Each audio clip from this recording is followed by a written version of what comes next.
उसको जैसे हमारा बच्चा मरा वैसे ही हम उसको मारेंगे बस। यहाँ बीती रात एक जिंदा व्यक्ति को जला दिया गया। तस्वीरों में आप साफ देख सकते हैं वो व्यक्ति यहाँ सोया हुआ था।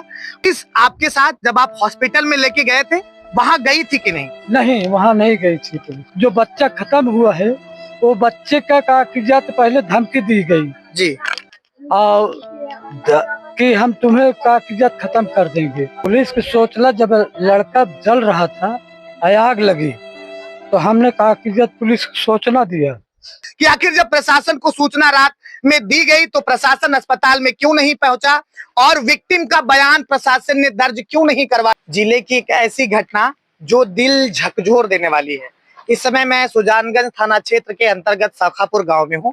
यहाँ बीती रात एक जिंदा व्यक्ति को जला दिया गया। तस्वीरों में आप साफ देख सकते हैं वो व्यक्ति यहाँ सोया हुआ था और जो यहाँ के परिवार वाले हैं, जैसा कि लगातार आरोप लग रहा है कि सोते हुए उस व्यक्ति पर ज्वलनशील पदार्थ से हमला किया गया। वो अपनी जान बचाने के लिए आसपास भागा और आग की जो लपटें हैं वो तेज हुई और काफी यहाँ पर सामान भी राख हुआ है। और जो लगातार सवाल ये उठ रहा है कि देर रात प्रशासन को सूचना दी गई, लेकिन क्या प्रशासन उन अस्पताल में पहुंचा? उस बच्चे की जान जा रही थी तो उसने एक व्यक्ति का नाम लिया था। तो सवाल ये खड़ा होता है कि जब प्रशासन को सूचना दिया गया था तो प्रशासन के अस्पताल तक गया था, क्या उस बयान को सुना? क्योंकि इस पूरे मामले को कई ऐसे सवाल हैं जो लगातार अब खड़े हो रहे हैं।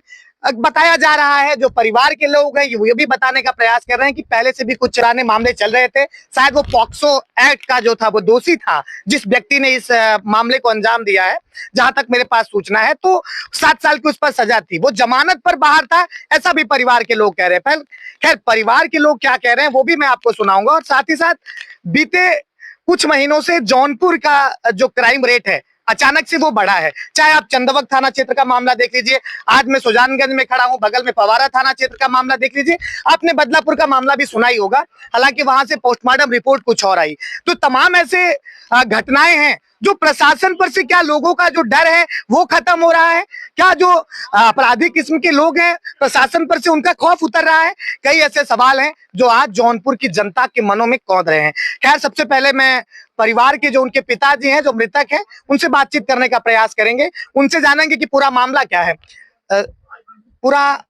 और कितनी बजे का है, ये रात का कितना समय हो रहा था ये बताइएगा।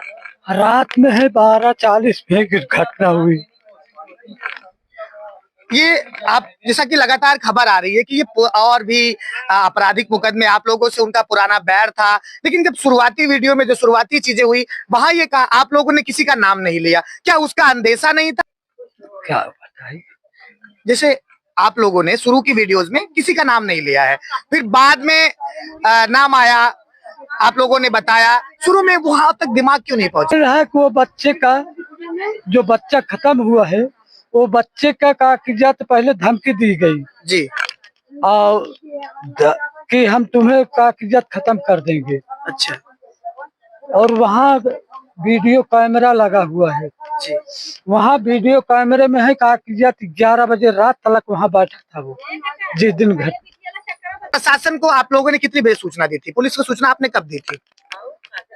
पुलिस की सोचला जब लड़का जल रहा था, आग लगी, तो हमने कागजात पुलिस को सोचना दिया। 100 नंबर पहले आई, उसके बाद दमकल आई, दमकल का आगे पीछे कागजात आई, पुलिस की गाड़ी आई। ये नहीं, पुलिस आपके साथ जब आप हॉस्पिटल में लेके गए थे वहां गई थी कि नहीं? नहीं, वहां नहीं गई थी पुलिस। और आप लोगों को लगातार ये कह रहे हैं कि वो बच्चा जब जान जा रही थी उसके पहले उसने आरोपी का नाम भी शायद बताया था। हाँ, सुबह। कोई प्रूफ है इस चीज का आप लोगों के पास? नहीं, कोई प्रूफ नहीं निकला। आप लोगों ने प्रशासन से ये पूछा? प्रूफ यही है कि जिस बच्चे से कह रहा था वो बताया कि कागजात, तो बता रहा है कि अमन सरोज ने कागजात ऐसी घटना घटाई। अब क्या प्रशासन से क्या मांग करते हैं, सरकार से क्या मांग करते हैं, क्या मांगे हैं आपकी, आपके पूरे परिवार की? प्रशासन से यही हम कहेंगे कि वो अमन सरोज को हमको दे दिया जाए, हम उसको जैसे हमारा बच्चा मरा वैसे ही हम उसको मारेंगे बस, या तुझको सजा फांसी दे दें। अच्छा, एक मामला ये भी है कि आप लोगों ने थोड़ा सा जो पुराना केस है, आप लोग बता रहे थे पॉक्सो एक्ट के तहत मुकदमा दर्ज था, 7 साल की सजा की बात, वो बात जरा बताइए क्या पूरा मामला है। वो है लड़की के विषय में जी। लड़की का काकियत पायल नाम है, उसका 17 साल की उम्र थी। वो काकियत है, इससे उससे कैसे हाँ, वो बात संपर्क हुई जी। ये भी हम नहीं जान पाए। जी। जब ये लड़की भागी यहाँ से, जी। उसको भगाया जी। या जबरदस्ती भगा कि या किसी कहने से भगाया।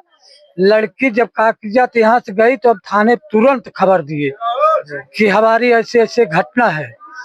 तब भी पुलिस काकियत 4-6 दिन दाब पे रखी। उसके बाद जब हम प्रधान को कहे, प्रधान गए, तब वो केस उभारी गई। अच्छा, तो उसमें आप बता रहे थे सजा वजा कुछ हुई थी? हाँ, सजा हुई। 7 साल के दरोगा जी ने कहे कि इसका 7 साल की सजा है जी। बीच में है कैसे काकियत तो छूट गया, हम यही नहीं समझ पा रहे हैं।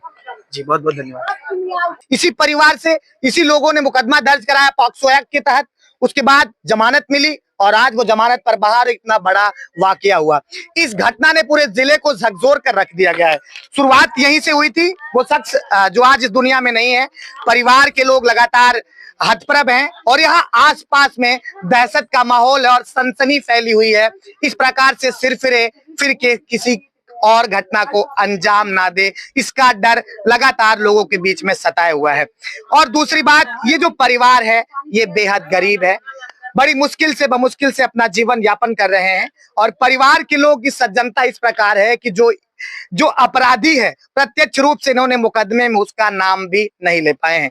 2-3 सवाल ऐसे खड़े हो रहे हैं जो यहाँ पर उपस्थित लोगों और आम लोगों का भी सवाल यही है कि आखिर जब प्रशासन को सूचना रात में दी गई तो प्रशासन अस्पताल में क्यों नहीं पहुंचा और विक्टिम का बयान प्रशासन ने दर्ज क्यों नहीं करवाया। पहला सवाल ये खड़ा होता है। आज एक परिवार पूरी तरीके से अनाथ और बेघर हो चुका है, एक नौजवान युवा अपना जान खो चुका है।